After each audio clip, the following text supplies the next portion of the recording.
Well, good morning. We are off for our last camping trip of the year. So Shannon and I are on our way to Arrowhead Provincial Park. And so we've traveled about an hour now, and we've got about 4 hours left to go. And so that's great. We're really looking forward to it. The skies are looking a bit ominous, but we don't care because when we get to Arrowhead, we check the weather, and I think it's going to be darn near perfect. So we wanted to bring you along and let you know the excitement that we have ahead. Stick around.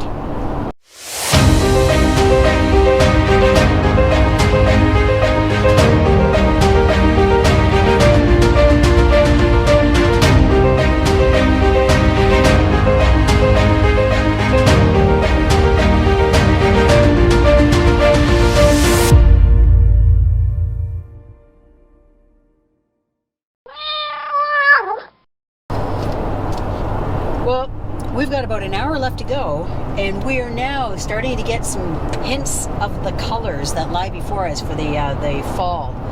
And we're really looking forward to seeing what Arrowhead looks like because we timed our trip this year so that it would be sort of during that peak color period. So we're really glad that you're along with us because we've got all kinds of wonderful things lined up, including hiking, canoeing, and of course camping. So, and we've got Miley's with us too, so you'll have a chance to see her because she loves being in the trailer.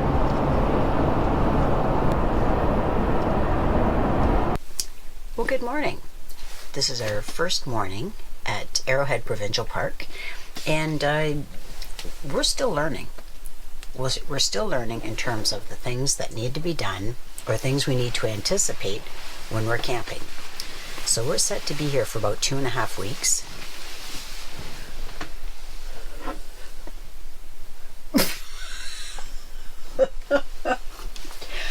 And so here's one of the things. We knew we were going to be here in the fall, and we knew that weather can be unpredictable. So we chose an electrical campsite. When we arrived at the gate yesterday to register, it was then that we learned there's no hydro in the park for the foreseeable future. What was disappointing is we didn't find this out until we got here, and that had not been the case, and that had been the case till at least the day before. So we weren't notified to come prepared, and because we have our jackery, but we didn't bring solar panels to feed the jackery. We've made arrangements with the staff though, so we're going to be able to charge it up with electricity that they must have in one of their park offices. But anyway, this is why we now know we'll always bring blankets, and Shannon will be quite happy to have that extra warmth. But the other thing is we'll always bring our solar panel to make sure that we've got the jackery filled with the energy that's required to keep things going. Right now I'm charging my phone. And the phone is a very slow drain on the jackery. So I mean, we're not worried. It's not like we at this point have to worry about running the entire trailer on that because we've got 2 full batteries. I know they're being used right now with the water heater and the water pump and whatever lighting we do use, but for the most part we're just using our rechargeable lanterns so that we can save the battery use. Anyway, we're happy to be here. It's a beautiful park. It's supposed to be a high of 20 degrees. Right now it's 7 degrees Celsius, so hence the cooler start to the morning.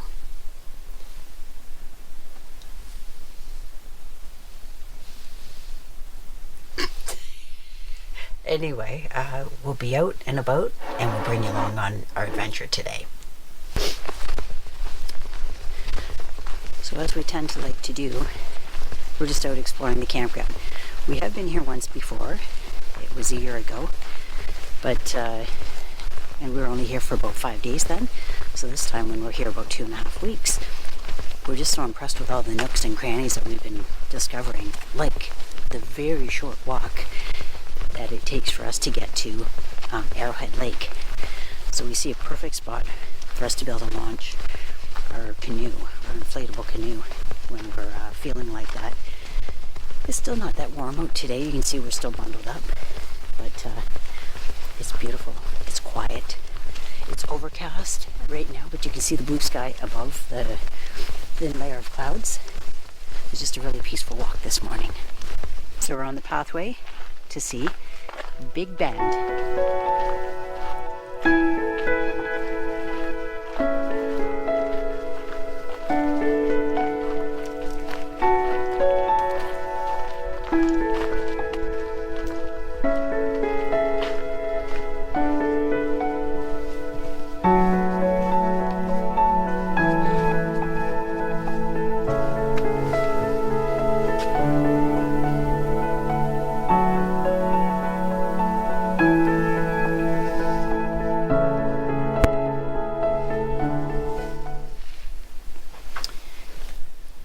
We knew we wanted to come back and spend some time in this gem of a park.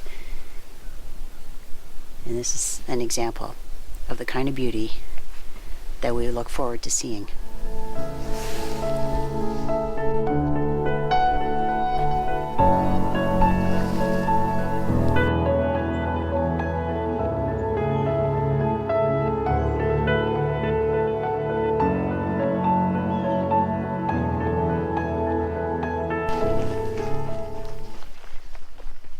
So we're on our way to the most beautiful trail at all of Arrowhead, Stubbs Falls. We're both armed with our cameras and we're ready for some beauty.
So we just finished recording a little footage of a very young garter snake.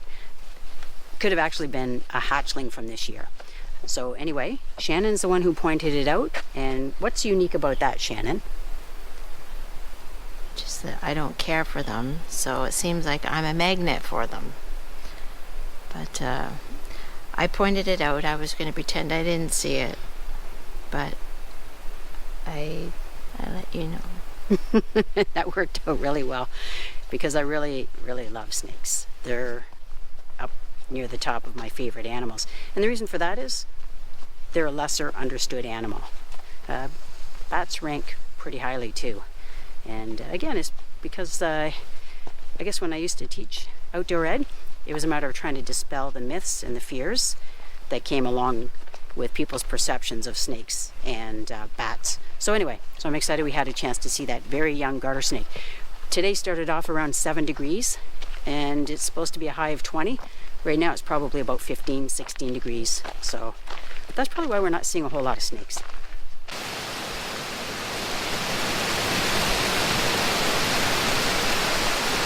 I think that all comes from this side. This is before the falls.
Stubbs Falls is as beautiful today as I remember it 1 year ago.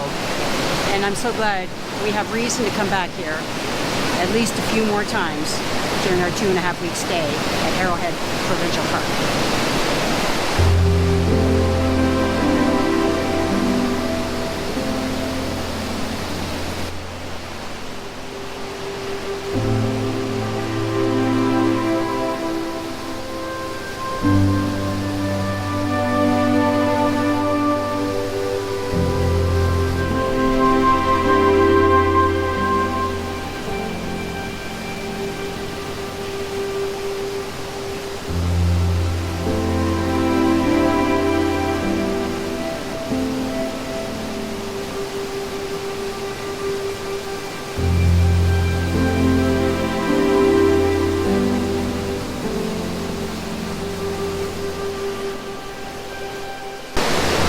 Kind of setting that helps you to realize nature is the fixer-upper. It helps to bring you into the present moment when you have beauty like this all around you.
Her tent has some pieces of the tent material, the stringy type material inside, and she's trying to get a hold of them.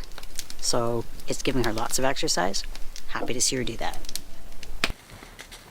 So tonight we're going to have a bonfire, and we're cooking over the bonfire. Now there's a very important reason for that.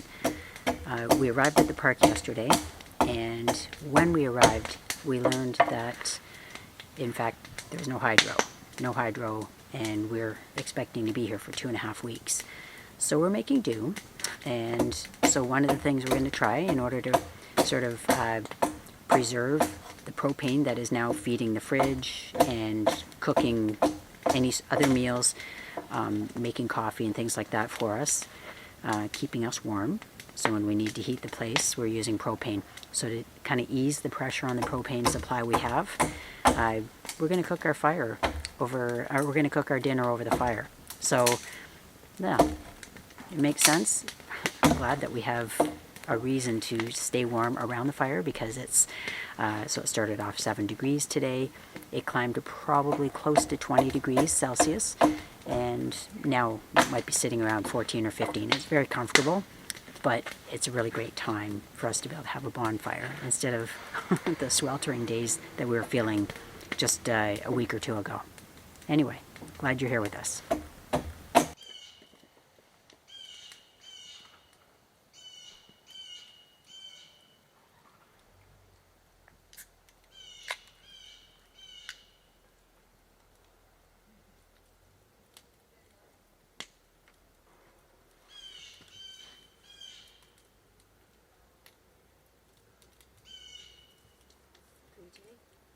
Yep.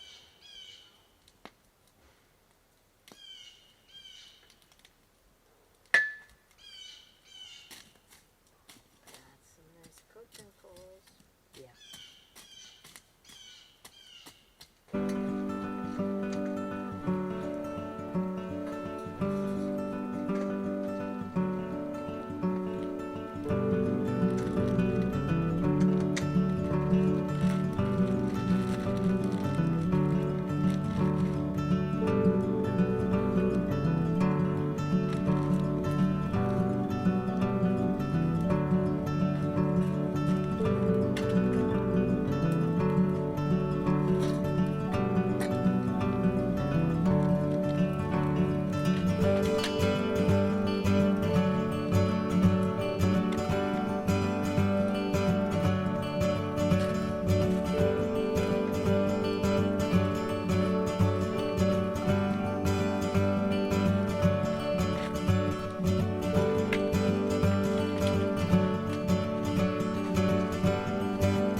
So, on the fire are some homemade hamburgers and some homemade beans.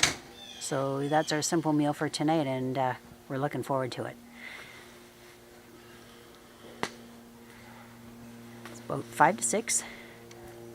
I think the dinner bell is going to go off in about 15-20 minutes.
So I realize it looks like I might be the chef of the household.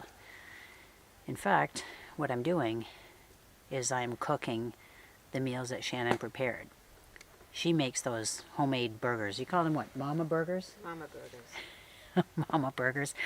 And she's the one who made the homemade beans. And, so I am the happy taster of the household, and I'll, cook it up when it comes to barbecuing and cooking over an open fire. But, anyway, we're really happy to be able to make some homemade food. Shannon just said that she cut up some tomatoes, which means those are from the garden. So we brought our produce from the garden here so that we could eat it while we're away.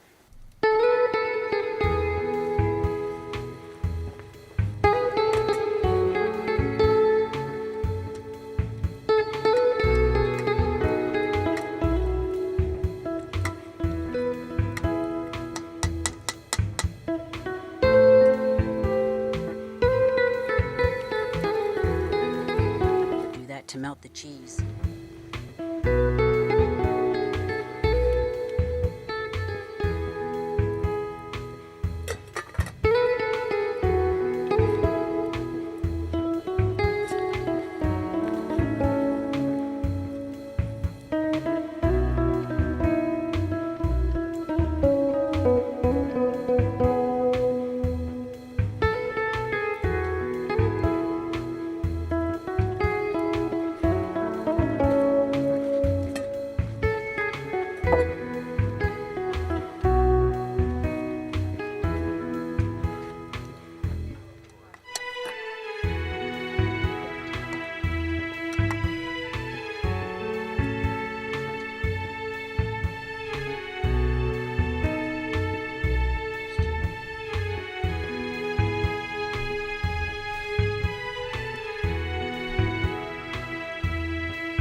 cooked meals.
The nice thing about doing this outside is you don't have to care about water spills.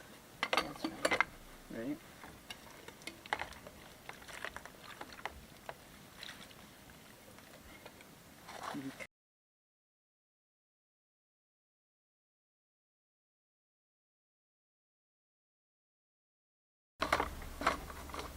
All right. That's a wrap.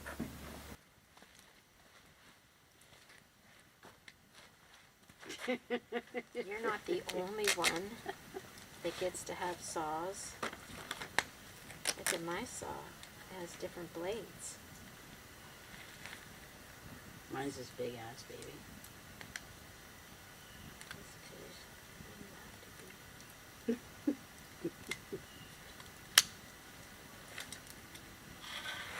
I would say maybe there.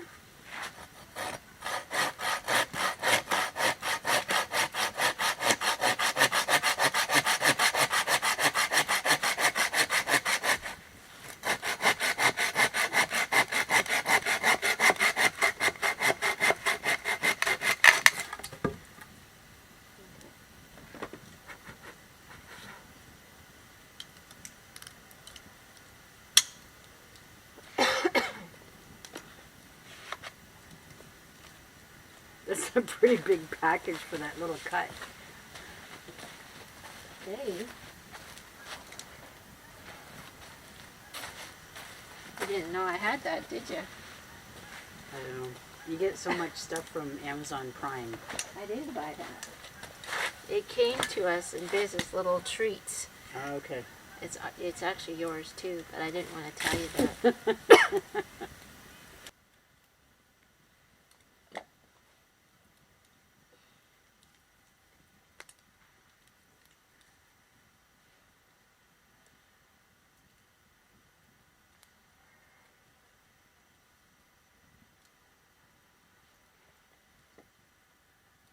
Very nice, very nice.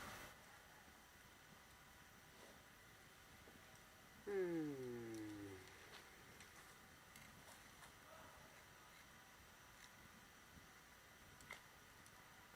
you always wear the size of your gloves on the outside? It's in the inside. It's just, they flipped out.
cool tools.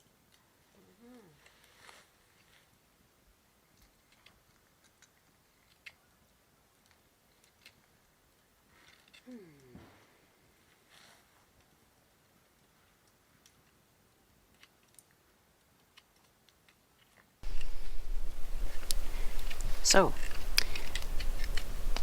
there's something that we have come to understand that we take for granted. It's not Shannon's whittling. It's not bonfires. It's the fact that we have electricity.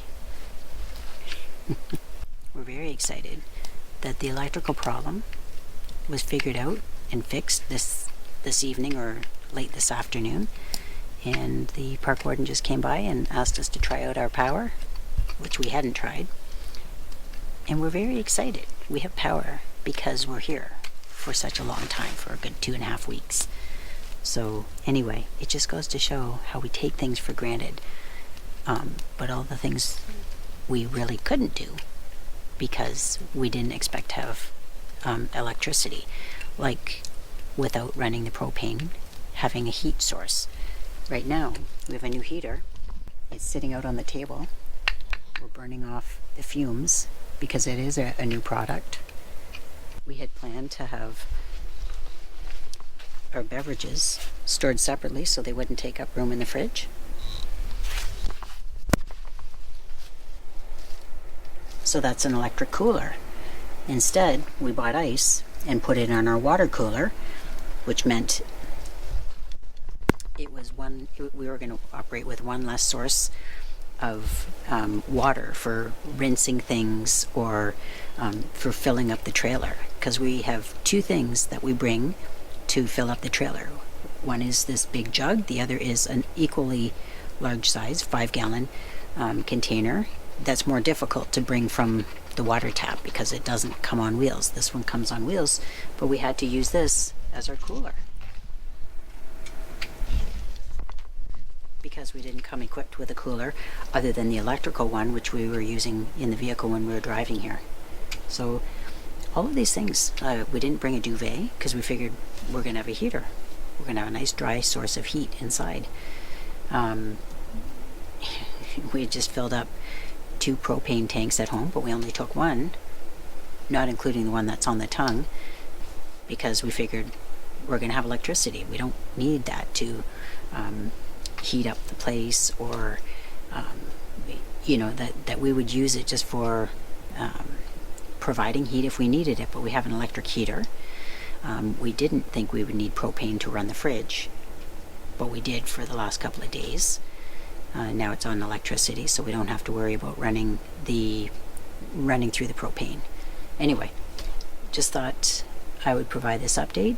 It's only day 2. We arrived yesterday, but we only found out about half an hour ago, 20 minutes ago, that we have electricity restored. So we're quite happy about that. Now we don't have to feel like we're operating with no solar panels to help regenerate our batteries. Or anyway, that's our news for today. Day 2. This is our second morning here. So here's our site. It shows how close it will be for me to get to the beach to have a look. So there's a neat little pathway that I'm going to be taking.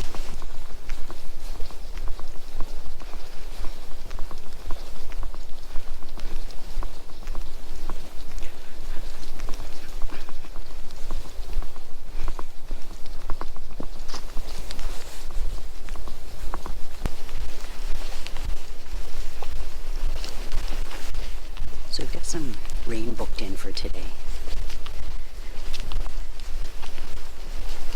Right now, it's around 7:15 a.m.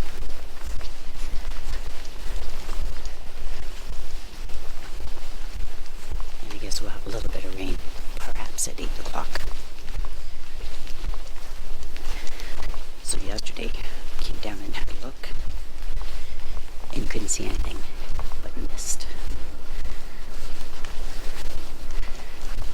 See, it's a very different story today.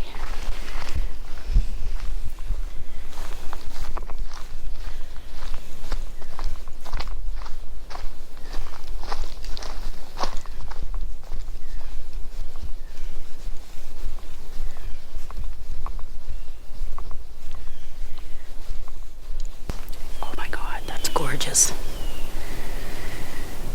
I didn't bring my Canon camera, but I also didn't expect it to be so bright and beautiful. Because in the woods, it's hard to tell how the sunlight's going to be. Oh my gosh.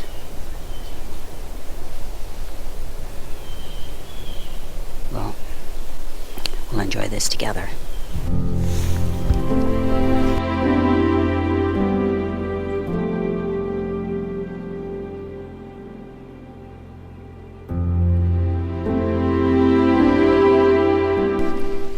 So, I've already gone to the beach to have a look at Arrow Lake this morning. Now, we're on our way to the Big Bend Lookout.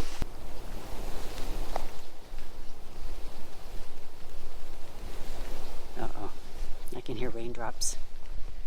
Okay, it might be a quick look.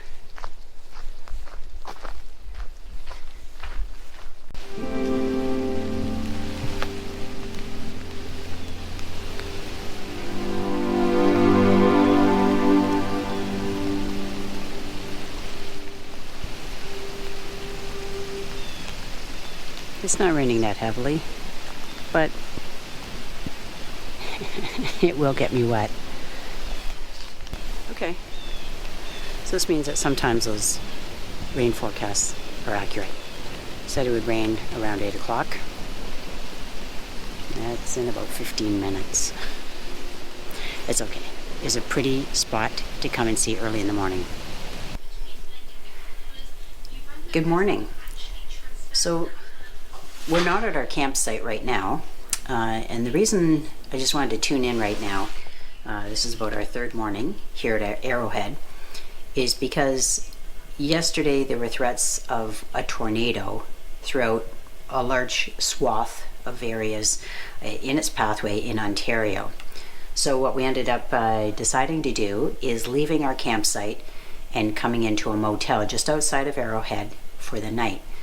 So this gives you a bit of an idea. Like, we just grabbed what we could, all things that we deemed to be necessary for a good overnight stay, because we just wanted to ensure our safety and leave the trailer behind. So we're going to be heading there, in the next little while, in order to make sure that everything was okay.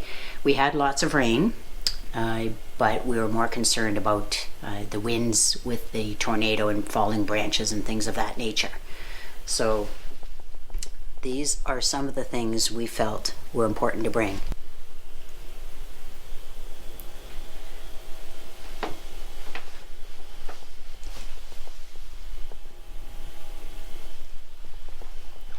Yes, we brought our kitty. Shannon's very happy that they have Wi-Fi here.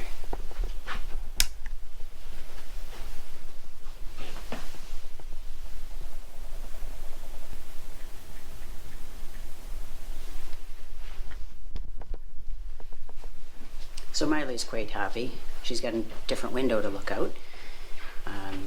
Some of the perks to staying here is that we could stay in the shower for as long as we needed to. We have Wi-Fi available. We both have been happily using our cell phones with the Wi-Fi so as not to use up our data plans. So anyway, that's what we chose to do with the threat and the risk of a tornado. So it looks like for the next 14 days, for the 14-day forecast, everything should be smooth sailing. So we'll tune in again and let you know how things are back at the campsite.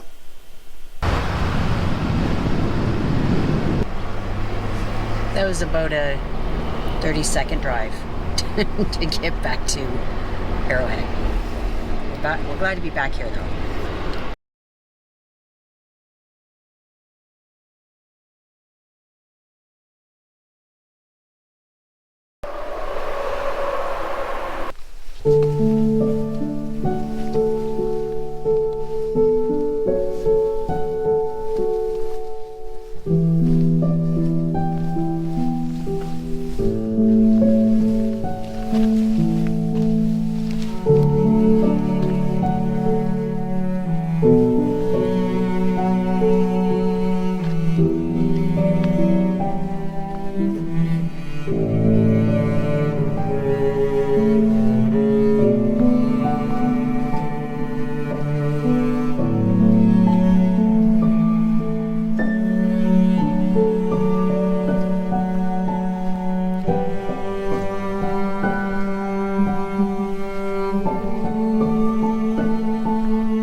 So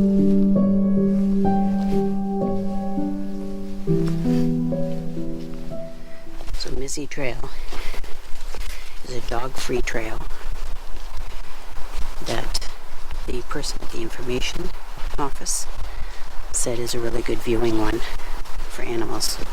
So we thought we'd try it out.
We like well-marked trails. This one has lots of those blue markers. Great job, Algonquin.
while Shannon is hunting mushrooms, we'll make a stop here.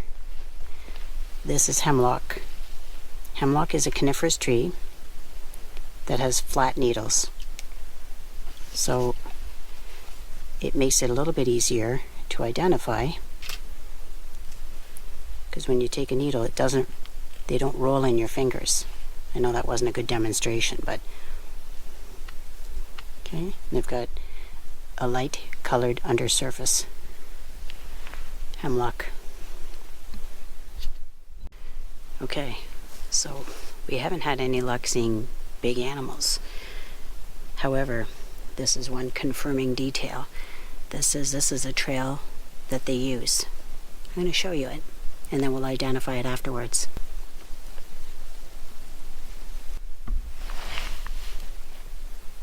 Definitely a moose track. And so I put my hand there to give you a bit of a size comparison, much larger than the ones that I'm used to seeing back in southwestern Ontario for white-tailed deer. Large animals for sure.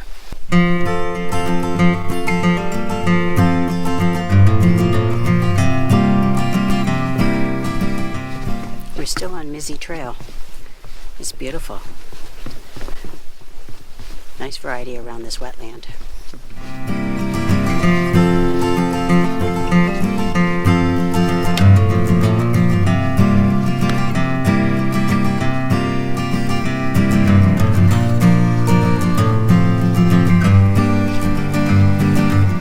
It's getting warm out here. We started, it was, I don't know, about 10 degrees when we got in the truck this morning. And the high today is about 22 or 23 degrees Celsius. So I don't know what it is right now. We're at about 10:15 in the morning. Been hiking for about an hour and a half on this trail.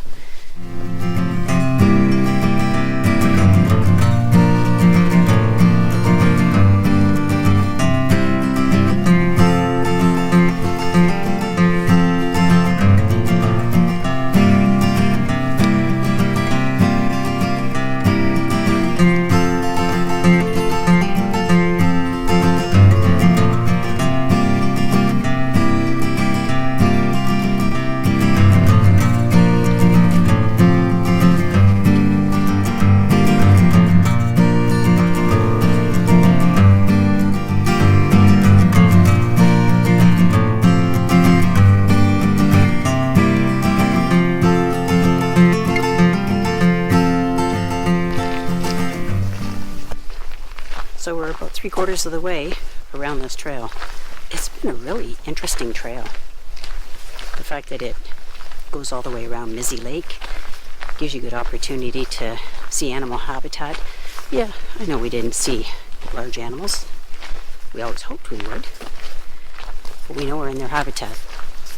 And we can account for moose because of the hoof size, the hoof imprint we saw.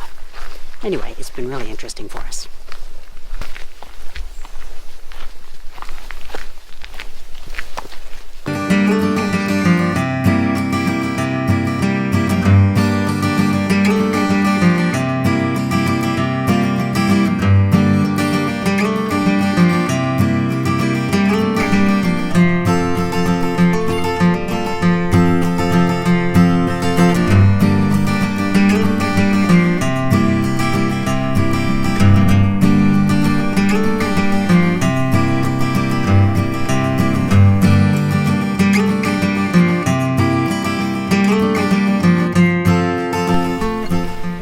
Checking out these mushrooms that look like they have a coat of varnish or lacquer on them.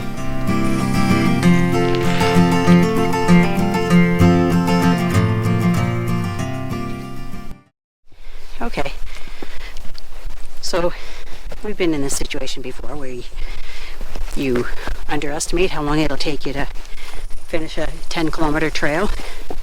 I mean, there's lots of ups and downs to this one. So, and we stopped a lot. Took a lot of mushroom shots, things of that nature.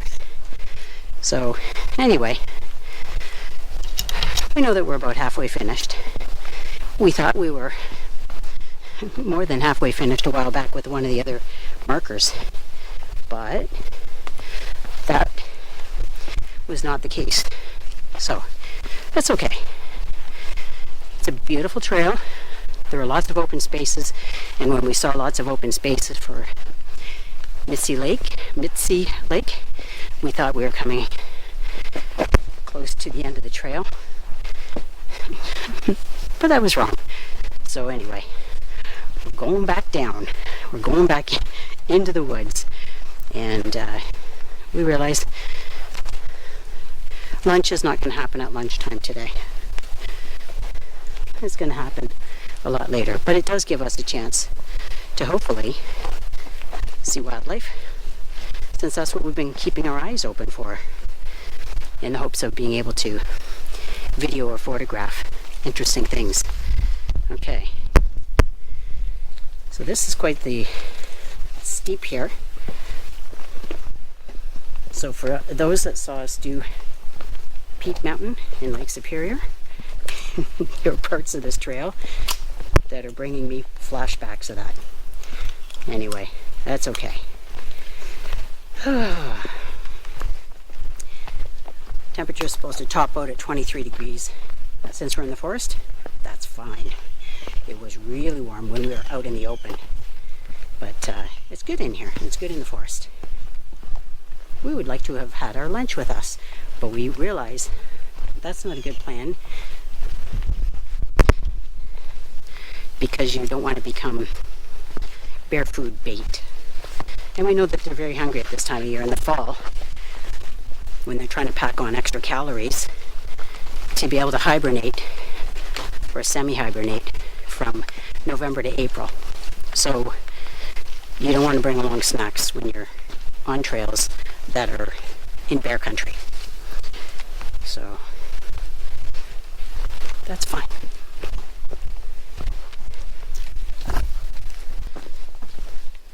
Not providing many updates. Do we look more weather worn? Yeah. So it's about 30 minutes later,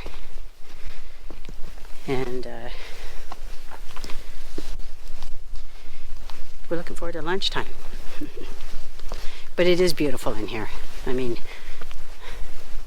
would have been great if we could just bring our lunch, sit down at one of those spots where you could view Mitzi Lake, but obviously that's not a good idea. A bit risky to do that. So anyway, we're plugging along, and it might be that we're not going to do any other trails today, because this one's been a really good one, but there's other things we want to do, including going to the art gallery. Shannon's very interested in that, and we both want to go to the visitor center, see what interesting exhibits are there, and interesting things might present themselves for purchase. So anyway, we'll check in with you a little later, but just giving you a chance to see that beautiful weather, lots of sunshine, warm enough where there's sweat on my brow. Okay.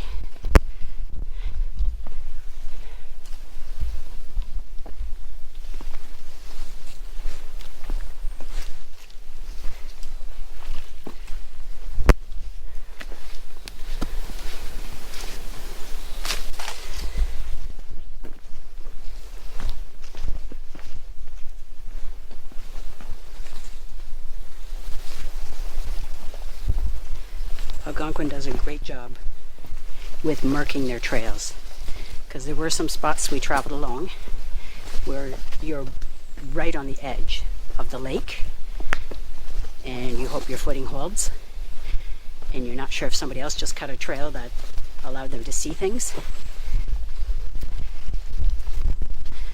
and they didn't. Then we saw there were blue markers leading us out of that area, so that was nice, because we were past the point of wanting to explore new terrain.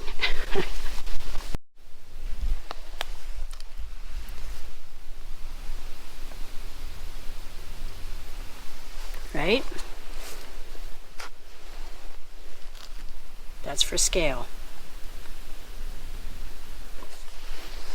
I don't know. maybe a member of the mink family, or the weasel family, I mean. So, we just passed a couple, and Shannon asked, because they were coming the opposite way, how long before we get to the parking lot, since that is presumably where they came from. And they said about an hour. Okay. That means by the time we will have finished this, it will have been 5.5 hours.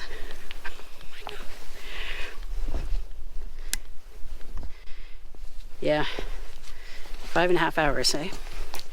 Shannon made some, I don't know, remark that I don't get to choose the trails in the future. And I don't know. I just found this one really, really interesting. And really rugged. Sort of like Peat Mountain in Lake Superior.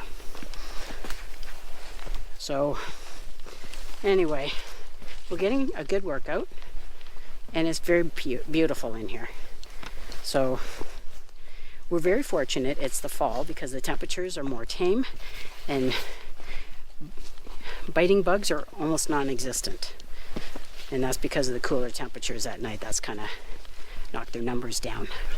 So anyway, we have a little bit longer to go on our journey.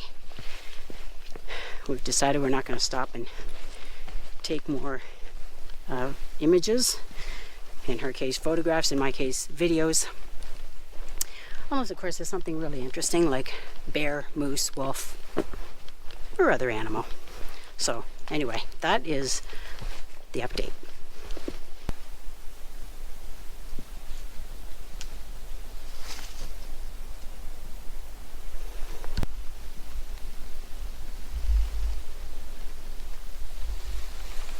Those are big droppings. Moose droppings. We didn't give you anything to determine the scale, so I'll go back and I'm going to put my boot print beside it so you can see.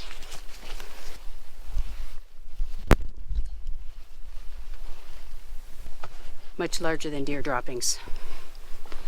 Bigger animal.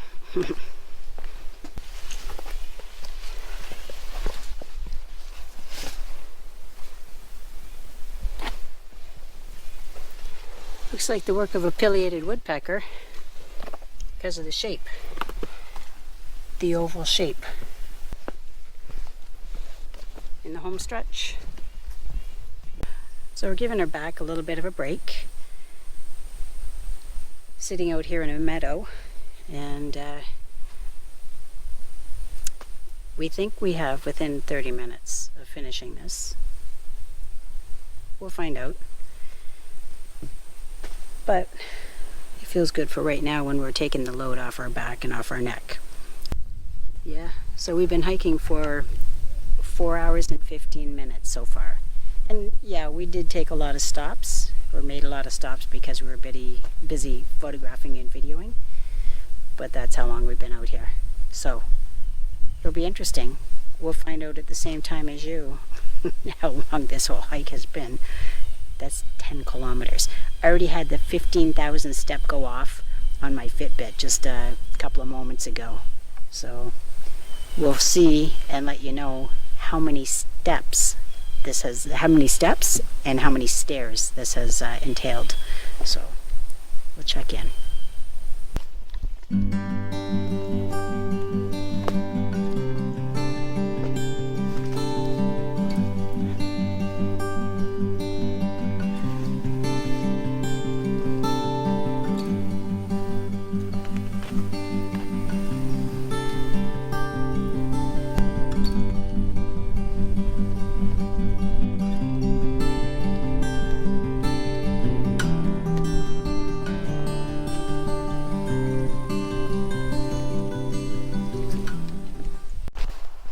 Okay, we're close to the end, we know that.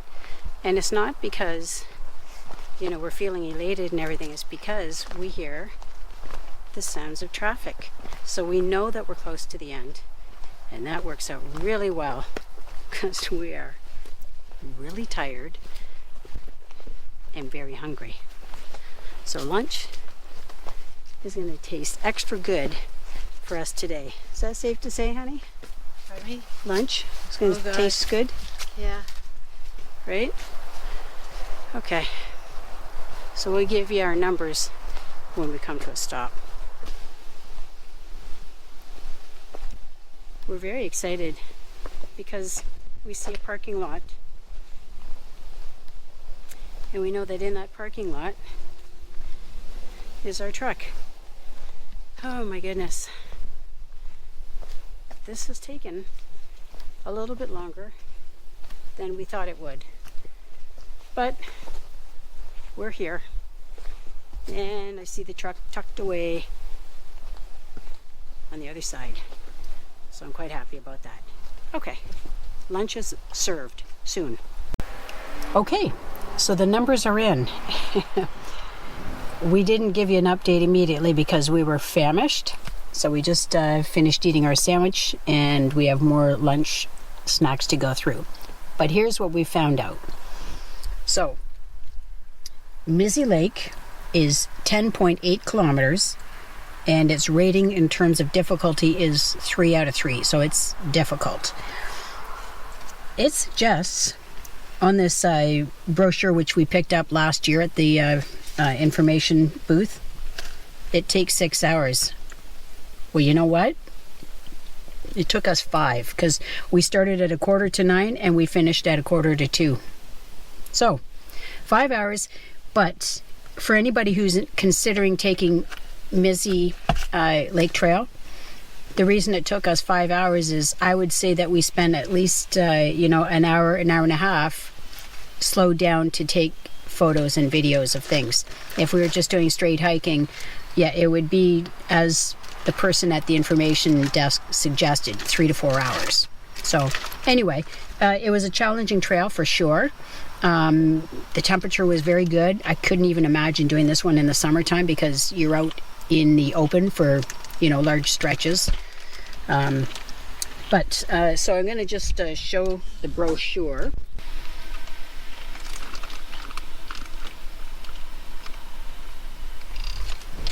And so its level of difficulty is a 3. Okay, so the numbers are, it was just short of 20,000 steps, about 19,500 steps, 42 stairs, and the distance was 8.5 miles, so, just a little over 12 kilometers. It says on the map that it's 10.5 or 10.8 kilometers, but anyway, it was, I guess, a little longer. I don't think we did any more meandering. But anyway, it's a good, challenging trail. And it was really interesting because there was a stretch that we saw out in the open where there were a lot of photographers with very large cameras. And I'll tell you, mine's heavy. Shannon has a fairly heavy camera too. These people were just sort of planted there. They're waiting for the moose, right? They're waiting for things to come out into the bog in order to have something to drink. So I'm thinking there has to be an easier way to get to where they are. But that was a really good tip for us, maybe for another time. Find an easy way in and plant yourself so that you can, because we didn't see any moose. We're sad to say we didn't see any moose, bear, wolves, no big mammals. But we really found the trail to be, absolutely beautiful. So I guess you kind of follow the lead of people who really are seasoned and know that's a good trail to go on, but there must be an easier way to get to where they planted themselves with their cameras. Anyway, we'll continue on this journey in Algonquin. Did you have anything to add? No. I'm just eating my lunch. Turn that off. So we're just finishing off our day at Algonquin Provincial Park.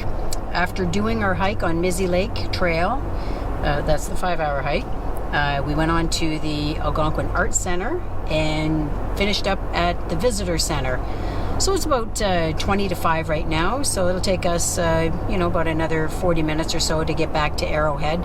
So we're going to be on our way out, and we're just admiring the beauty. As you can see, the colors are just, they're just a little bit farther ahead of Arrowhead, and certainly a little bit farther ahead of southwestern Ontario.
So, here it is, breakfast time, and I am going to whip up a nice, not campfire kind of breakfast, but one that'll be made on our grill.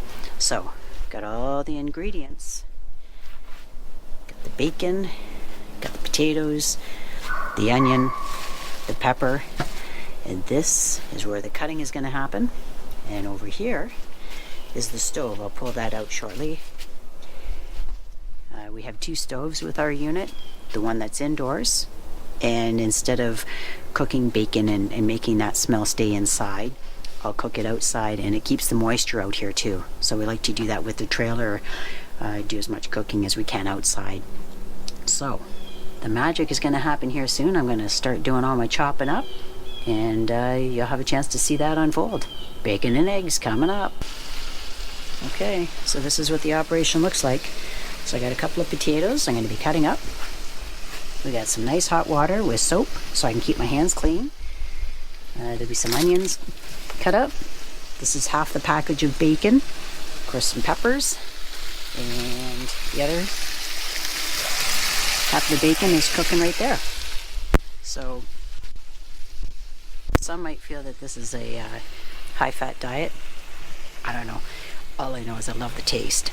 So what I do is I cook up all of the bacon, and I use the bacon fat as my base, since you'd normally use cooking oil anyway for frying up some potatoes and green peppers and things like that, and the eggs ultimately. I use bacon fat, and it flavors everything beautifully. So anyway, that's what I'm in the midst of doing right now, is making sure all the bacon gets cooked so it's nice and crispy, and then using that fat, not all of it, but using that fat, I'll be using it for the main ingredient for cooking my potatoes, onions, and peppers in. So we're getting a little farther along. The bacon is almost all cooked. It's got the potatoes ready, the onions, and the peppers. So this is the bacon that has been cooked. This is the second batch, and I've been putting the grease in a beer can that's been cut off. It hasn't made it the slickest process. You can see that a lot of the grease didn't actually make it into the can. It's kind of hard to direct from one of those frying pans, but anyway, that's kind of the way that has worked out.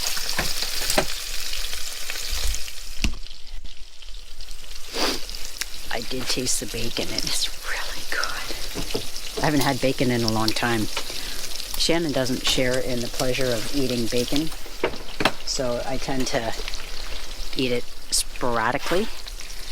But you know, when you're camping, what do? You gotta eat it, right?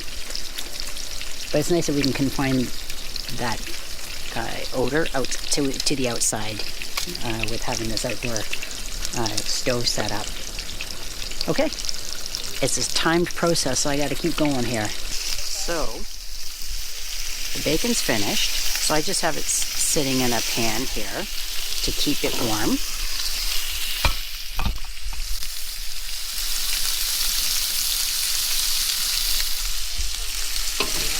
And now what I have is onions. So I like the onions to be able to cook because they're going to flavor the potatoes in it. So right now the onions are cooking, then I'll have the potatoes, and the peppers are going to be the very last thing I add. And that's because they won't take very long to cook. So that's kind of the part of the process that I feel has a bit of a timing. The potatoes will take the longest. I like them where they're not mushy.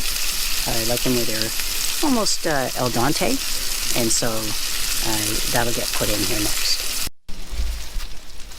Okay. We're ready for the potatoes. So, got my pile of potatoes. The onions have been cooking.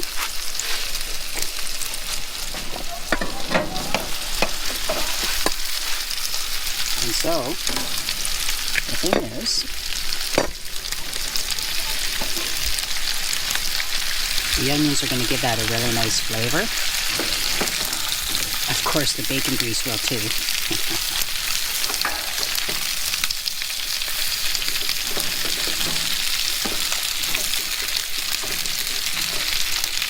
And this is the part that will take the longest to cook.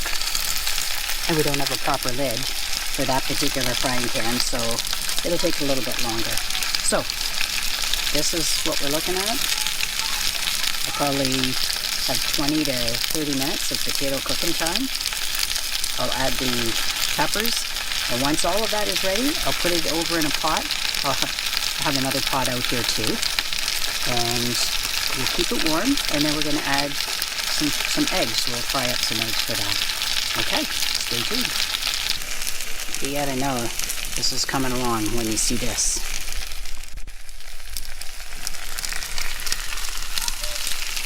Right? Everything's browning up nicely. I hope you can almost smell it through the camera lens.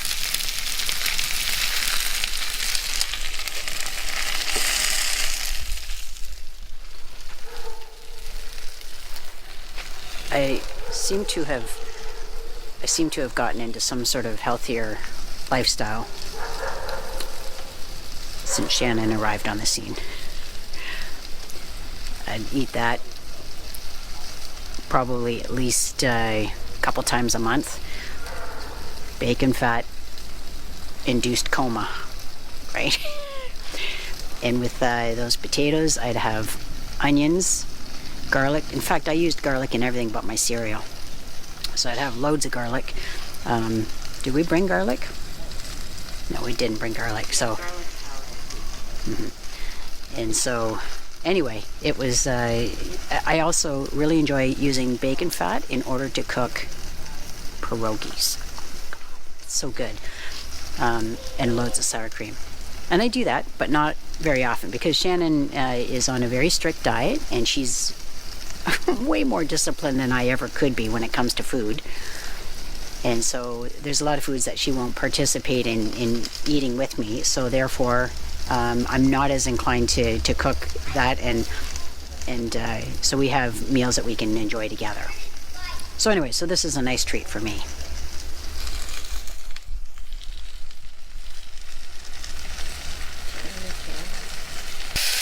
So I just added the peppers. Once I'm able to pierce the potatoes, demonstrating that they're pretty well cooked, I put the peppers in for some color. And it does add some taste, so I like to do that. When I have the ingredients, I'll put celery, any kind of pepper, not hot peppers per se, but anything that adds more color to it. And of course, onions. The only missing ingredients really today would be celery and garlic, which I would normally add. So anyway, I'm just about there. I'm just about ready to sit down and enjoy that meal. And just so you know, I do use paper towel in order to sop up the excess oil. I like to cook things in bacon fat, but I don't want to have a lot of it. So I now have eggs that I'll be preparing to cook in the residue oil that's left in the pan, the residual oil that's left in the pan, and I'll be using this pot. That's the largest pot we have with us, in order to keep that stuff warm on another burner while I'm cooking up the eggs. So we're coming in for a landing. This breakfast will probably be all ready for me to eat, say in about 10 minutes at the most. Okay?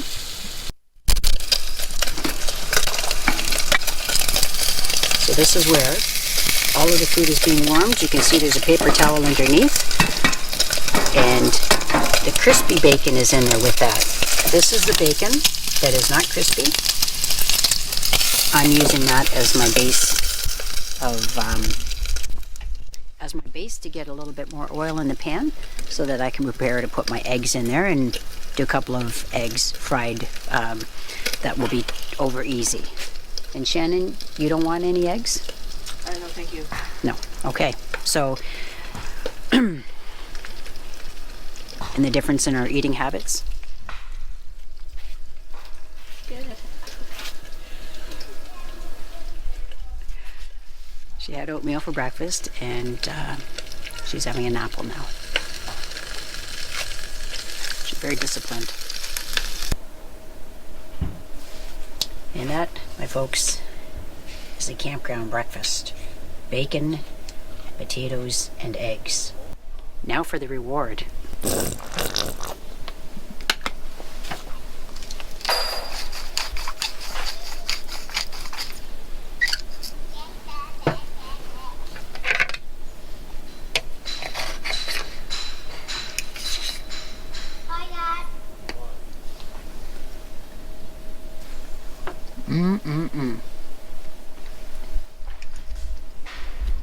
So we're going out for a paddle today, and this time we're actually going to explore Arrowhead Lake, which is very close to our campsite. So we'll have a chance to see what it's like, because this lake has a very large part that is actually farther away from what we can see at the beach. We've seen it on the map, and now we're going to go and see it in person.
We're just saying that it kind of reminds us of being at Grundy Lake Provincial Park in that area, because of the rock surfaces. We love this kind of landscape. So this is very pretty. Feels wilder than southwestern Ontario, just by the looks of it.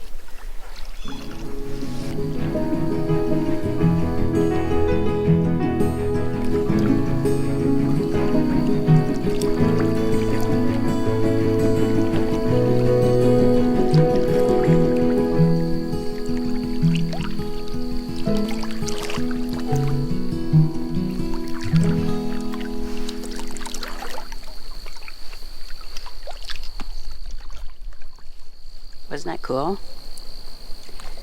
Seeing that dragonfly on Shannon's hat. It's gone now. It was a neat moment in time. Honey, you're a magnet for wildlife. I don't know if I like that.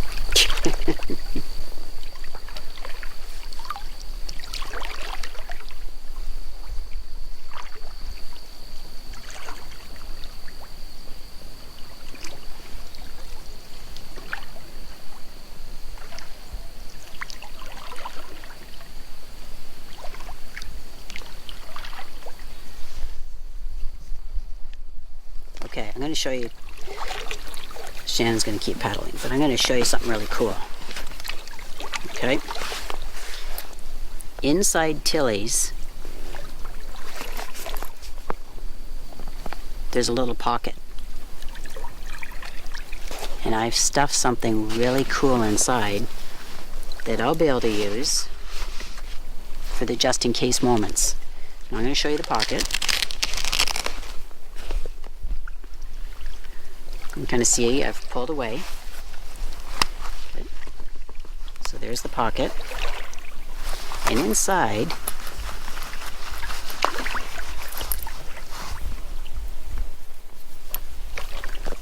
is a clip that I bought. It's a clip with that has two clips, one on either end. These little alligator clips. Because we went to Algonquin Outfitters in Huntsville, which is only about 10 minutes away from Arrowhead Provincial Park. And so what that means is I can attach one end to my hat and the other end to my shirt, so that if there is a wind, without having to wear the straps, it catches my hat. Shannon has one too, but she only has a ball cap, so there's no cool pocket inside.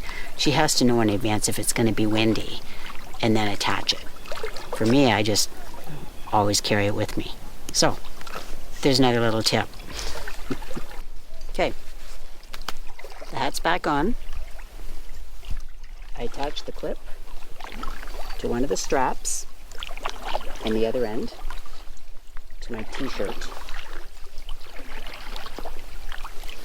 So not sure how that showed up, but if my hat flips off, the strap is attached to the back of my shirt, so it won't travel too far. It's actually very nice and calm right now. In fact, I'll show you.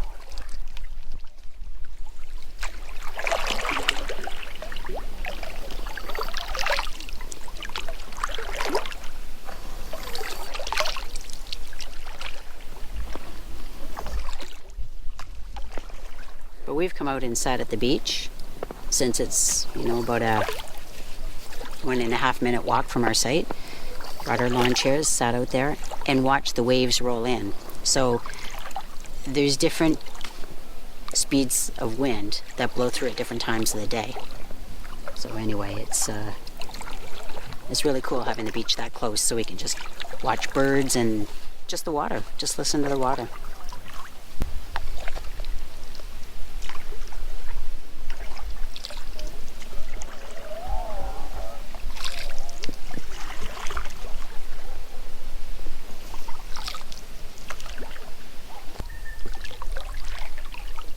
So in the dead tree ahead of us is a cormorant. I've taken some images from my other camera. I was just checking us out. They're a fish-eating bird. Oh my.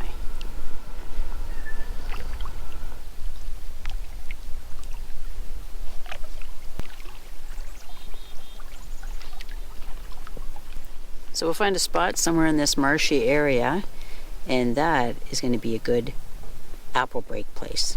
So yeah, we'll paddle up so that we can sort of stay stationary with the plants around us, admire the beauty, and have our apples.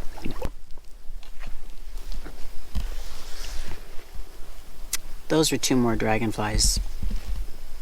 They were using me as a log for their close. For their what? Affair. Yeah. They were having a close encounter, that's for sure. So this is our apple break spot, where we're sort of protected, so we don't have a lot of current. The water is actually very calm today, so.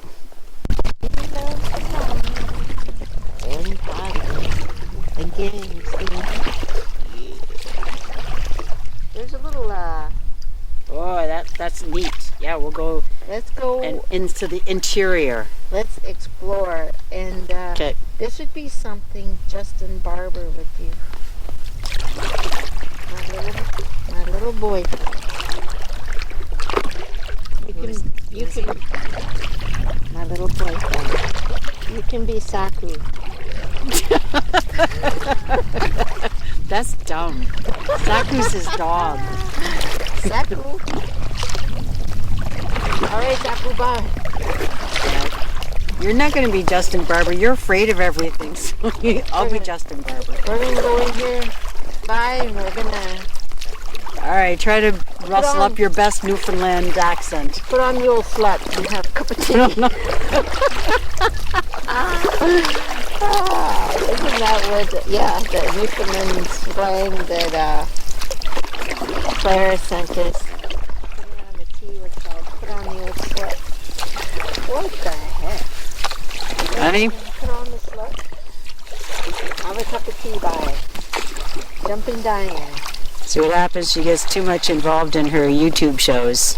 She takes on the persona. Well, Justin Barber is, I feel he's the best outdoorsman around. Well, he's All true. the He's YouTube- true blue. He just lives it.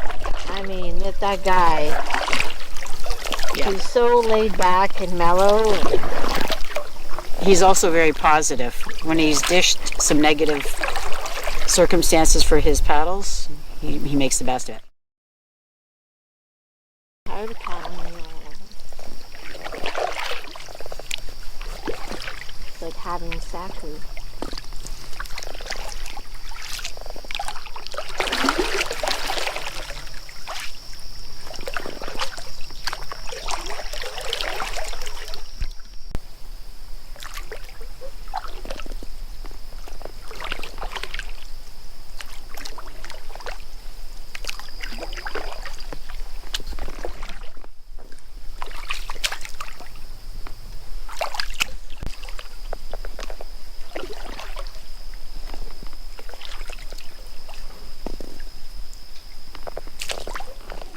You don't want to go over that, baby. You got to go to the side of it. Well, would you help, please?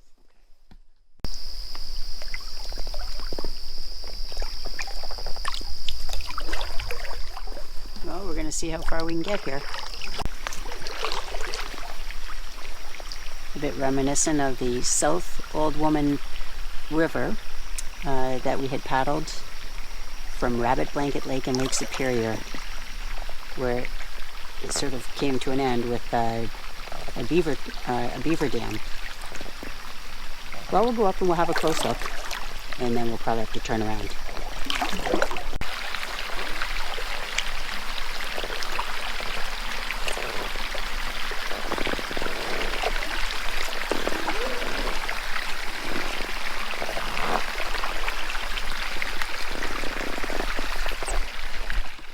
So since we're in an inflatable canoe, we have to be extra cautious.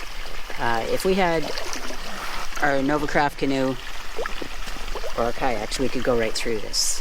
Or we could just skip over that beaver dam. But because we've got sticks, we have to worry about puncture risk. Okay. Well, that's as far as we were able to get. It was pretty You cool. can get around that way, away from all the sticks. I Okay. think that'd be nice. Okay. It would help me.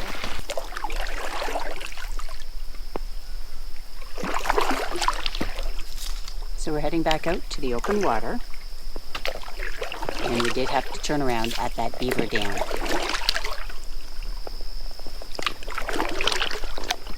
But it was really cool to see that.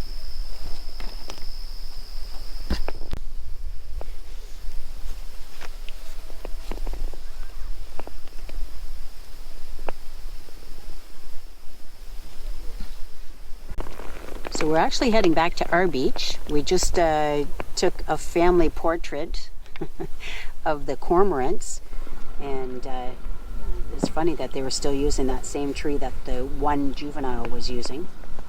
And anyway, so we're paddling our way back. The lake, which was a little bit on the wavy side, just, you know, maybe 10-15 minutes ago as we were crossing it, has seemingly settled down again. So anyway, all said and done, we've been out here for about 2 hours. We were really excited about finding that little creek. So we're going to look it up and identify it for you folks.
So we're on the Arrowhead Lake Trail, and we're going by bike. We're bringing our bikes for a spin, and this is actually the first time in a week and a day since we've been here.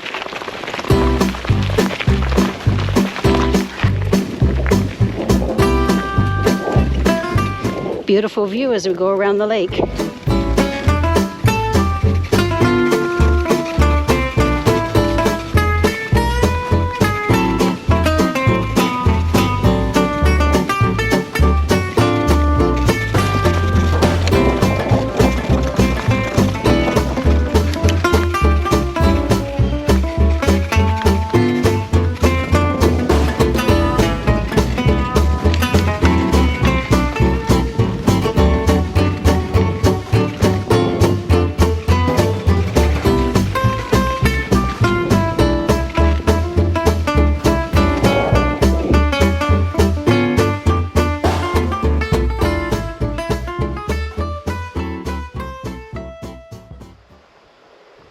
So it's not like we're experts in this area, but it's nice to be able to find little creeks like this, and it could very well be the one that we were paddling yesterday.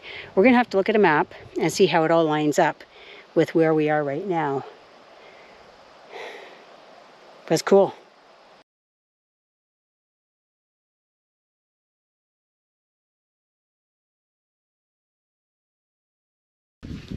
So we just had a look on the map. We are at the Pet Beach, and we're kind of roughly across from the campground from where we are camping, and it's only about a 5-kilometer trek to take this bike trail, which is biking or hiking, all the way around Arrowhead Lake. So we're going to head up on our way to Mayflower Lake, which is up by the Park Administration Building, and just see that, because it's quaint, it's small, and it's not regularly used, not like this one. This trail isn't as well marked as we'd like. We're on a road right now that's in a campground. And we just met a nice young couple who were sitting on a log debating which way to go, because part of the trail looks like it goes right through to somebody's campsite, and you just deke around and you stay on a fork. We did that, and then we waved them on. Okay.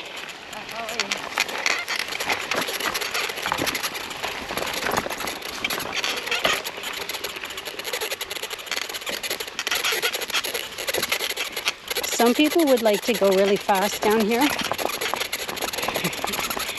I've had a couple of close encounters with roots I didn't enjoy today.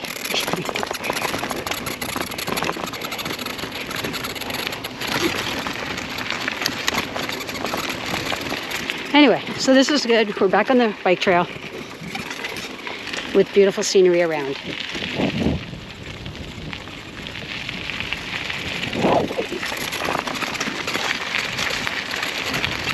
And you basically want to hang on with two hands when you go through the routes, because usually it's one route leads to another, and bounces you all around. Great that mountain bikes have shock absorbers, but still.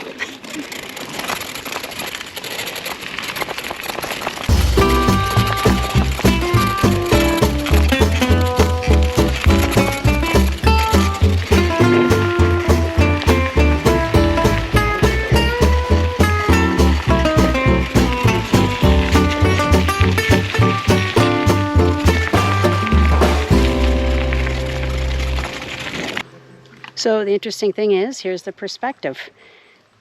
We are right across.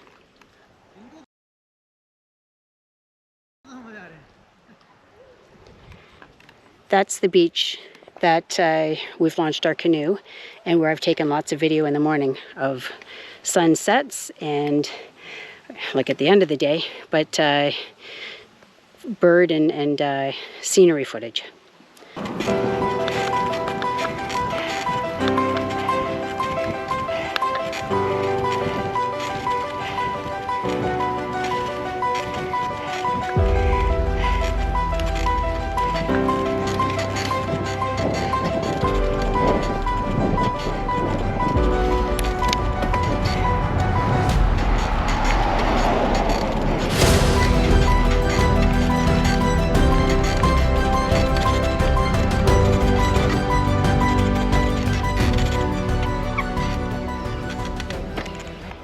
Okay, so we're here at Mayflower Lake.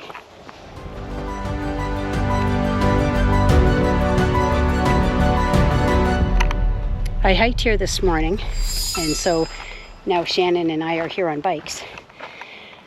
Okay, so that's a neat thing. But I'll tell you what's even neater. We're riding along the main road, and we ran into a couple of friends and their dog that we didn't know we would see here. We knew that it was a possibility that 4 of our friends would be camping here, but one of them couldn't get the time off work. So we just ran into Michael and Ben, and that's great because they're heading back to our site. Interestingly enough, the power of Facebook, yesterday we ended up getting a text message from our friends Carol and Laura and their boy. And they said that they were just set up in Arrowhead. So they heard from another friend that we were camping this same week. So we had them over for a bonfire yesterday. So this has worked out really well because we knew we had a lot of plans starting from September 24th onward with different planned events, different people who we knew would be in the area. So we're really quite delighted that we are able to spend the time visiting with these friends and connecting. And the fellows that we ran into today, they don't live near us, so it's something where we always seem to have to plan because they live about 3 hours away from us.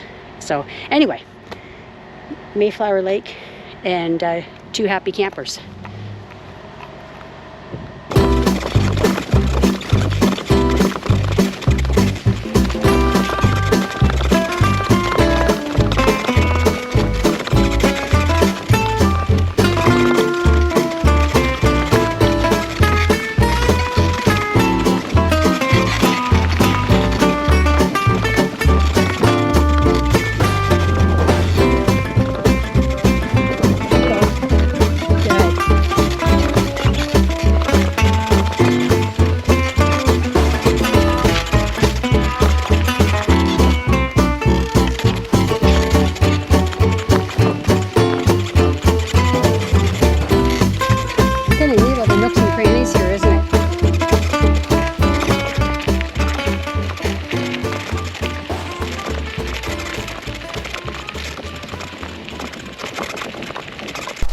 Good morning. So we have a rainy day today, and so we've gone down to the beach and had a look at that, and it actually rained through the night. It didn't really rain on us. So we just figured let's put our time to some good use. We're going to go down to Stubbs Falls. I think this will be our 3rd trip down there, just to see what the water levels are like. And we know we're going to get an awful lot of rain in the next couple of days, like, I don't know, 15, 20 millimeters every day for tonight, which is, let me see, Tuesday night. We're going to get it Thursday. So we know there's going to be a lot of rain coming, so let's just get outside while we can. We've had a really great last couple of days where we've been meeting up with friends. We didn't know we're actually going to be here at Arrowhead. And so anyway, we're back to traveling around and just seeing what sorts of fun experiences we can find. And look at the colors, they're starting to really change. We just got a call from my sister-in-law because she and my brother are going to be staying at a cottage in the vicinity about an hour away from here in Parry Sound, and we're meeting up with them in a couple of days. So they're just calling to confirm plans and just telling them to get their cameras ready because it's going to be beautiful as this beautiful color continues. With every passing day there's more and more color added. So we're going to take you on this journey, and hopefully you'll be able to see a difference too from the couple of days ago when we were last here at Stubbs Falls.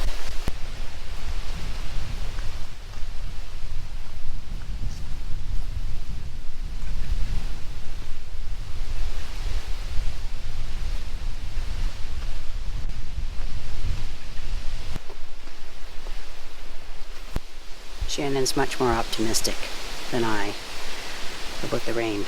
I mean, we get out, there's some pretty heavy clouds.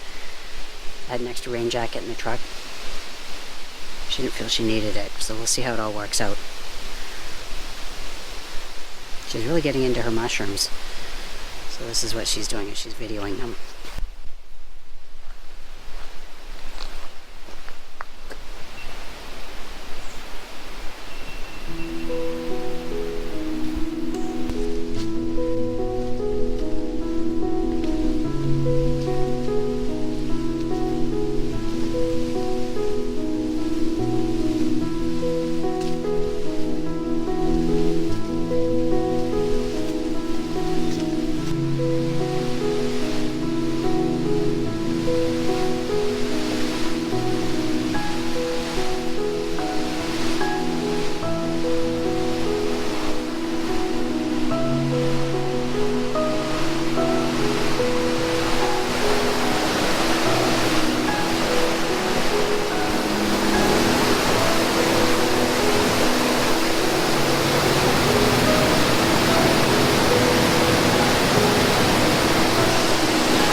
Good morning.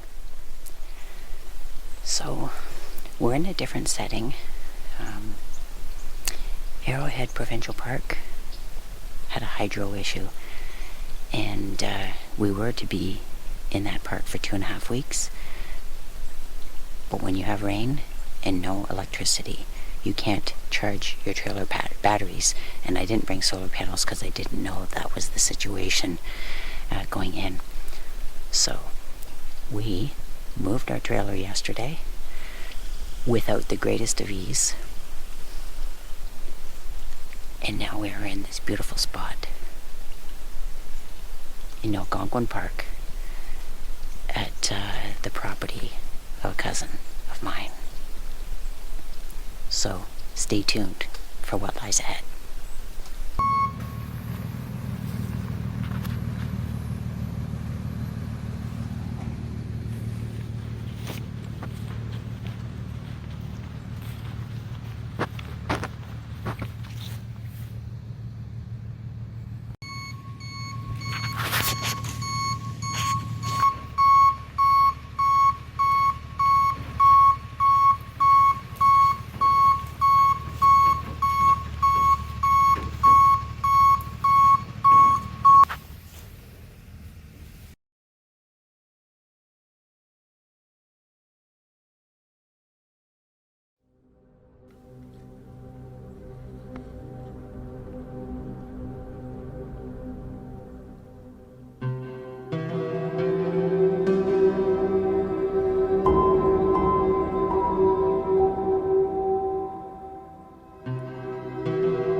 So we're hiking today on the Centennial Ridge Trail here in Algonquin Park.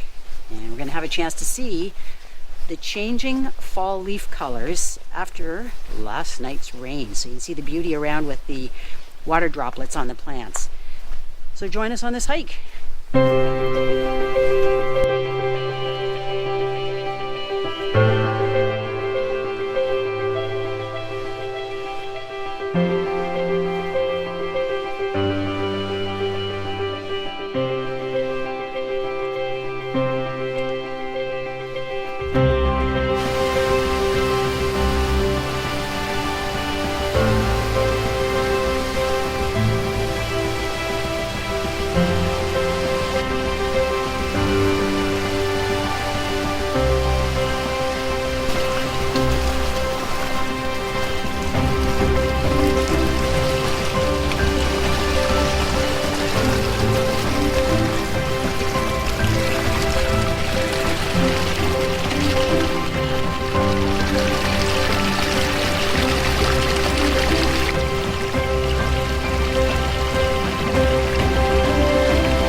pretty close to the peak of the colors, and this is, as my cousin Stephen said, this must be one of the ridges. We don't know how many we've crossed over.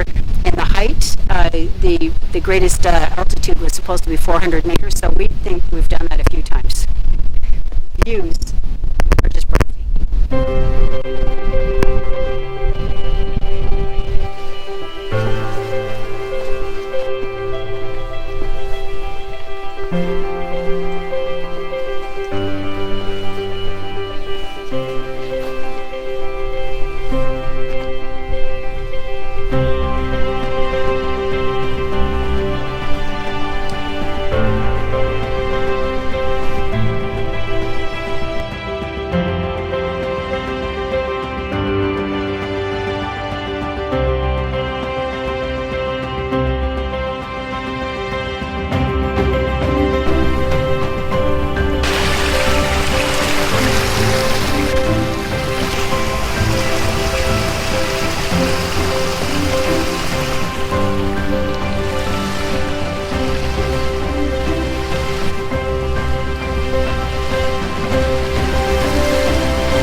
It's pretty early.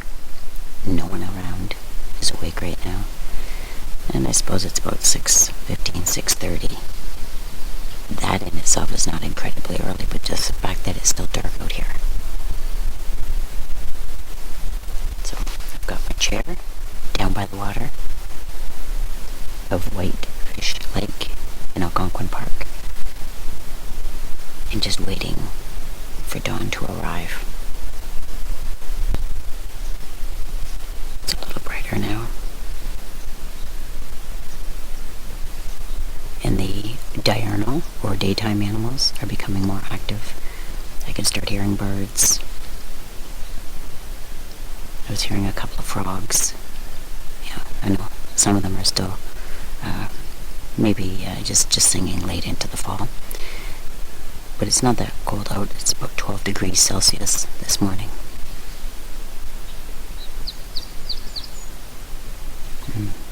Love the peaceful sounds out here.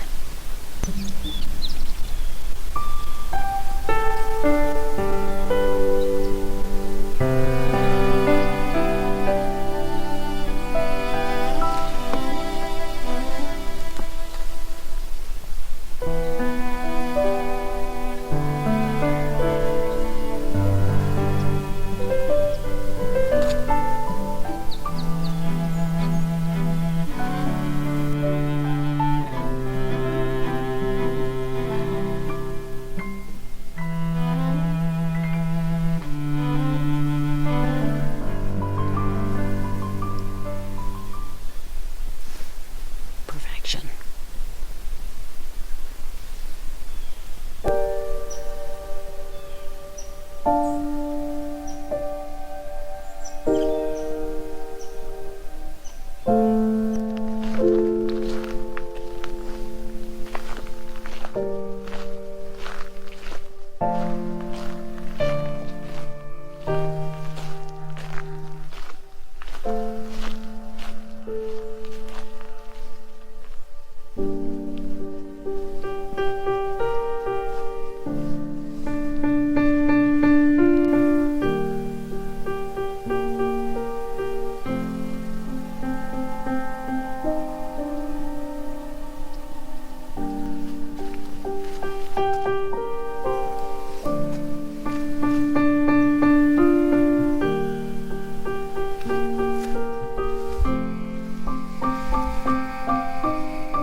So we're enjoying the Track and Tower Trail along with our friends Rod and Maria.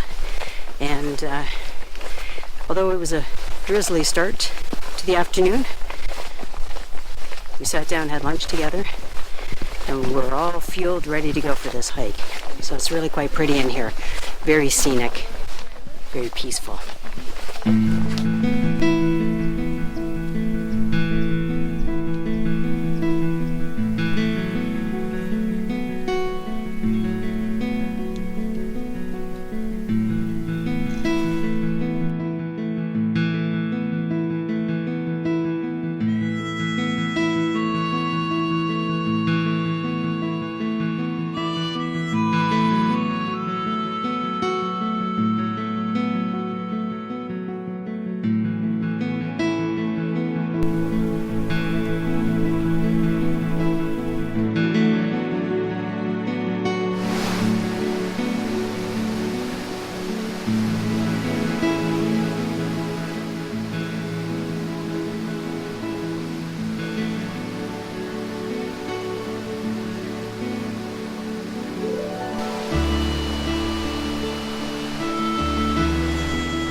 Somebody said 138 steps. Whew. It's long.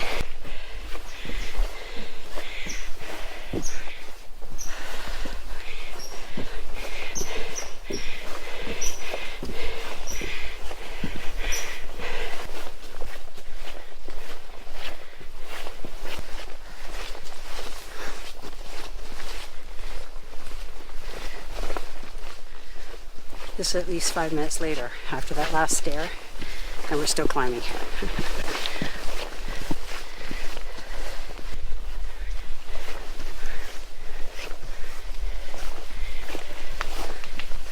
There we go.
So we're running out of steam, and we have walked about 4 hours now. This hike was supposed to be about 4 hours long. We had a couple of little breaks. I think we're ready for it to be over now. We're tuckered out. But we'll keep going until we get to the parking lot, which hopefully isn't too far away. I think that's the next stop. So the only time we want to hear the sound of traffic is when we are dog tired from hiking a long trail. So we can start to hear the traffic that's driving through Algonquin on Highway 60, and that's a good sign. So anyway, it's not long now. It won't be long before we finish. I gotta navigate this mud.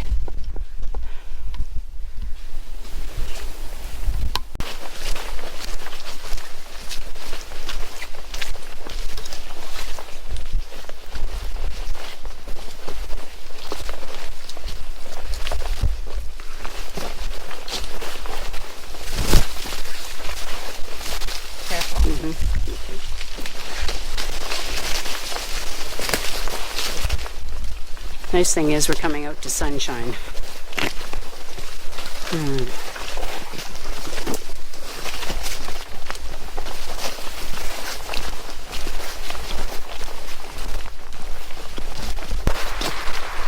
So this is a happy moment. We see that the trail is coming to its natural conclusion.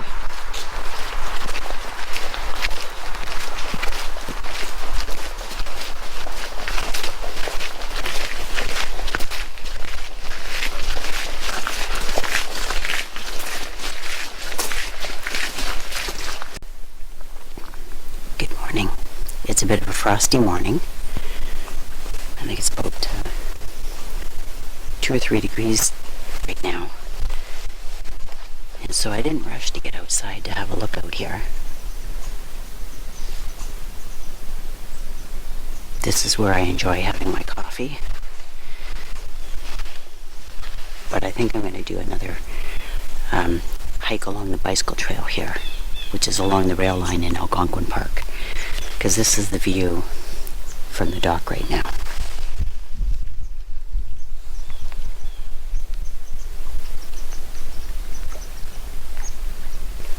Miley was whining to get outside, and I know that we didn't have her out very much yesterday because we went on that hiking trail, the Track and Tower Trail with Rod and Maria.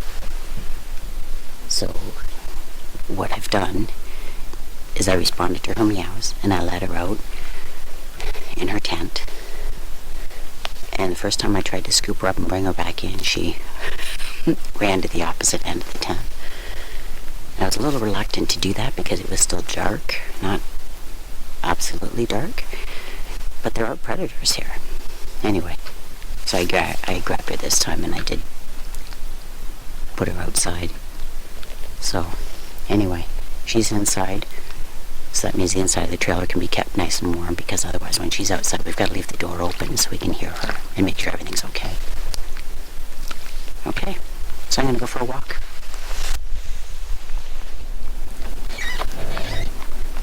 So that's the result. I came back from the deck and Shannon had succumbed to the meows, because as soon as I left, apparently Miley desperately wanted to get back outside. So you know what? I guess she doesn't mind, 2 or 3 degree temperatures. So the smells overtake the emotion for the cold air. So this is what our campsite looks like at this cottage location.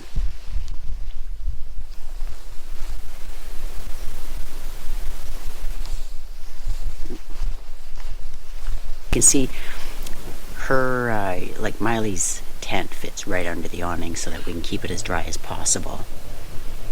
And we just sit out under the covered part of the porch around this cottage.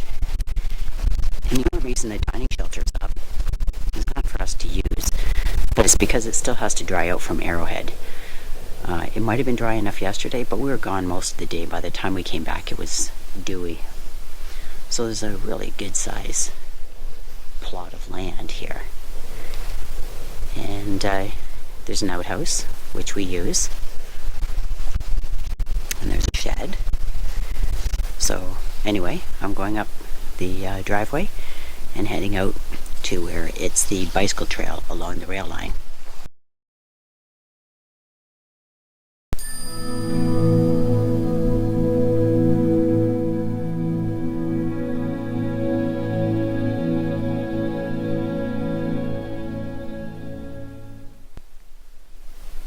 I love the silence.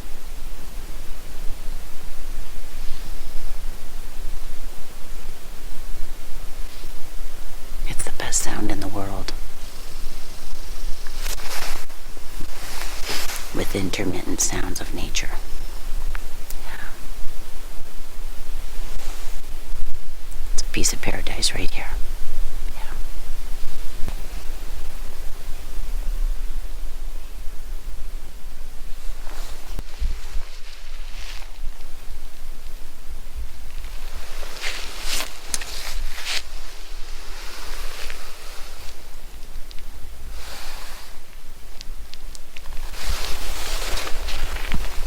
Just having a look at Scott, which I've compared the size to my boot.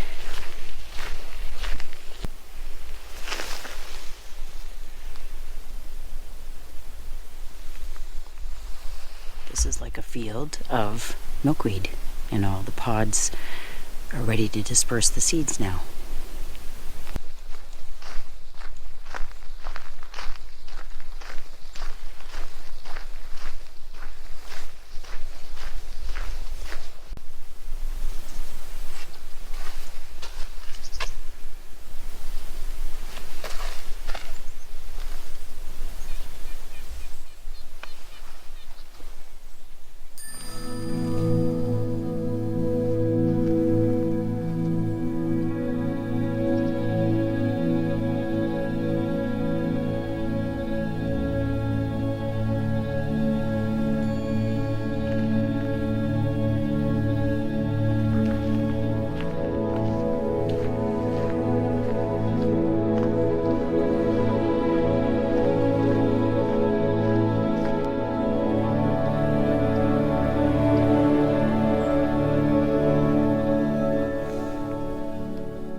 Once I started paying attention to the right signs, I noticed the tracks of a moose.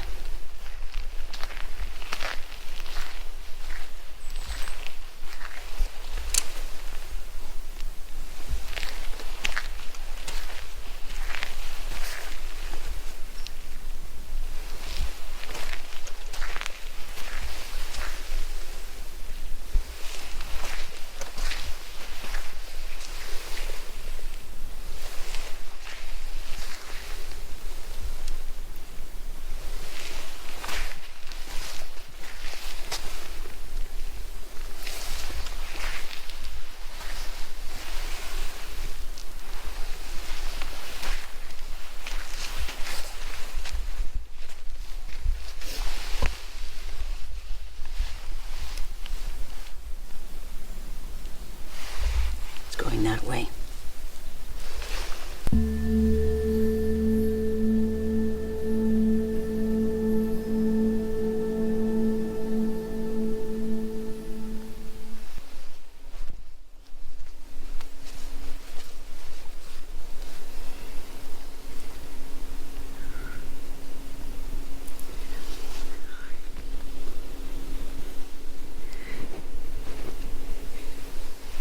My family's here to welcome me home.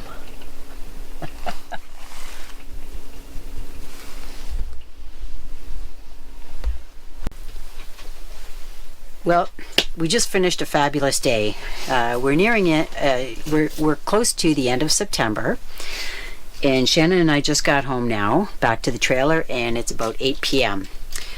So we had a fabulous day. We went and left Algonquin, went down to Huntsville and met up with Shannon's son and his wife and helped them to celebrate their second anniversary and helped Shannon to celebrate her birthday, which fell just 2 days ago. We went for a hike, did a lot of fantastic things, the four of us, and really enjoyed ourselves. As we came back into the park, we made a couple of stops and got to see a lineup of cars along Highway 60 in Algonquin Park. And as a result of that, we were able to video and see moose. So you'll be able to see that because that's something that was spectacular and is one of the highlights for us. So after we left that setting, we headed back to my cousin's cottage, which is where we're camping right now. And the thing that we found as we were maybe 5 minutes away from our trailer is we saw people at the side of the road waving us down. So it was dark. It was not dark. It was dusk. It was just past the sunset. And it was a woman and a man. She was 68. He's 73. And what happened was they were intending to complete the Cedar Ridge Trail. And that's not too far from where we are, except when you're in a vehicle, it's not too far. Centennial Ridge Trail. Anyway, that was the one that I hiked about 2 days ago with my cousin Stephen. It was a pretty grueling trail. It was long. And this couple got disoriented or took the wrong trail, not one that's marked by the park. They ended up being out at a road hoping that they could find somebody that could maybe bring them back to their car. So Shannon and I just made room in the back seat of the truck and we offered to give them a lift right back there. So to do that took about 20 minutes, 15 to 20 minutes each way. They had been walking since 11:15 in the morning and we picked them up at 7:15 p.m. So the moral of the story is this is a park where you don't mess around with the trails. If the trail says it takes maybe 6 hours, then make sure you're on target and you're making checks with the map you bring along and that you see that the markers on the trails are corresponding with what you believe is the route you should be taking. Because we go by other trails as we approach dusk and we see cars are on it and we wonder if there are other people out there in the park like them who maybe got off on the wrong side of the trail, didn't go quickly enough, and they're going to be walking in the dark, but probably without flashlights. So right now it's 9 degrees Celsius. We dropped that couple off at their vehicle, and I know they were ever so grateful. So we're over the moon happy that we could help them out. That's 40 minutes of driving for us to get them back to their car and come back to pretty well where we saw them. So it just shows this park is massive. So for your own safety, just make sure that you're familiar with your plan. You know where your checkpoints are on the map. Carry a flashlight just in case you do continue on the trail at night. And other than that, the trails here are awesome, beautiful. And we didn't even have to be on a trail to see the moose. It was amazing because we got to see it along the highway. And so we'll show you that footage too. So, we're off to bed. Good night.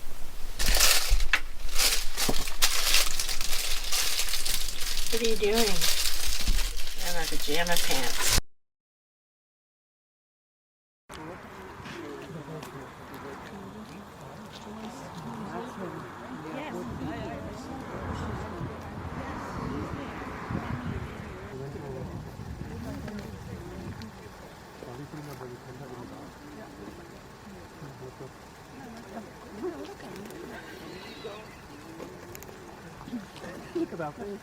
Yeah, I could see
Well, this is our last morning here. And I don't count tomorrow. Tomorrow's the travel day. We're going to be heading home tomorrow. But it's another beautiful day. Temperature is about 8 degrees Celsius. So yeah, I'm bundled up. I didn't rush out to hit the trail early in the morning. I wanted to just enjoy, catching up on the news and things like that on my phone. So it's sitting at about 9:45 or so a.m. So I'm going to go and walk along the railway bicycle trail. So this is my last opportunity to really explore this area. And just reflecting back on yesterday. Yesterday was a really great day when we were able to spend the time with Shannon's son and daughter-in-law and just go for the hiking trail. Had a chance to see that beautiful moose interaction. And then we felt really fortunate to be the ones to come across that older couple that had taken longer than they expected to do the Centennial Ridge Trail. And it's very easy to just put yourself in their shoes and know how concerned you would feel, not knowing how you're going to get back to your vehicle to drive back to the motel where they were staying. So anyway, I'm really glad that it was us that came across them and that we were able to provide the solution right away by driving them. So I'm out here today enjoying this beauty, and you're coming along.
Kind of winding down, I guess, my walk.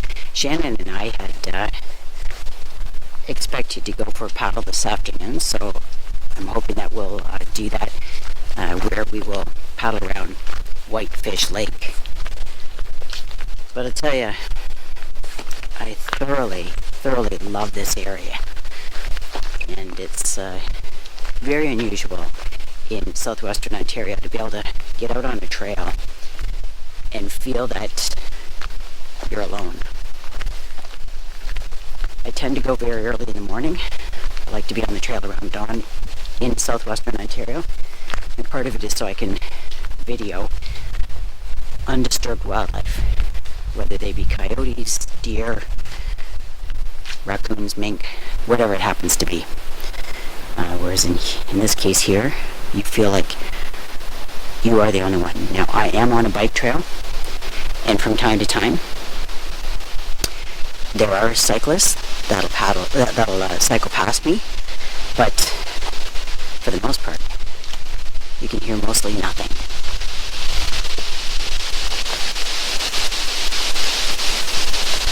Except for the wind blowing through the leaves or the needles. And I was closer to Whitefish Lake just 5 minutes ago, and you could hear that lapping the shore. Occasionally you hear birds. It's the fall. They're not territorial at this time of year, so you don't hear bird song. You just hear the odd call that birds make, and it's just sort of a maintenance thing, like in terms of, hey, somebody's stealing my piece of food, or get out of my face. It's just little maintenance things, or they're warning each other about predators. But there isn't a whole lot of bird sounds either at this time of year. So anyway, just to give you the sense of the beauty and the peace that can be found in northern Ontario, it's worth the drive wherever you happen to be. It's bug-free, so you don't get the biting insects like you do during the spring and summer. So I love that. And the fact that the temperatures are cooler, so you can start wearing clothes that leave you feeling like you're bundled up and staying warm, instead of, I can't shred enough or shed enough clothing to cool off. There's more cyclists coming this way. Okay, I'm going to continue on, and if there are interesting sightings, I'll be sure to let you know. So I was walking by a tree here, and I heard the tapping sound of a woodpecker, and then I pulled out my binoculars. I hadn't seen it before. It's actually called a black-backed woodpecker, and so it was just drumming away, and it was a female, and it just let me continue to watch. It didn't seem disturbed or anything like that. It's moved to another tree now. It was on this coniferous tree here, and it's moved to another tree, so I can still hear it tapping away. I'm going to hold up the microphone and maybe you can hear it too.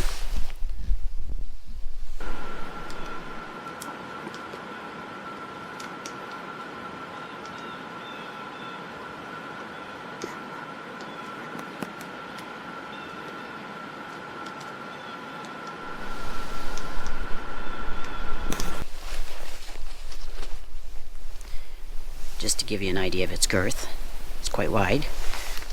I saw this.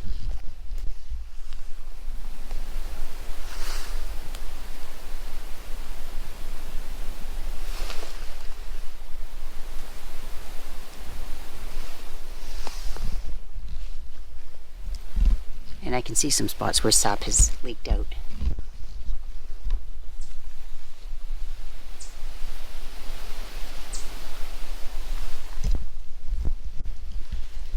So I suppose that's some sort of a mushroom that feasts on the sap.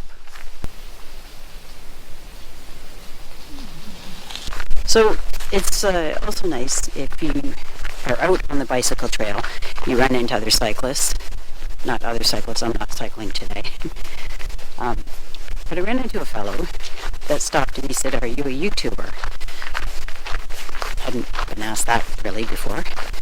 And I said, "Yeah." And I said, "Is it because of the microphone and that?"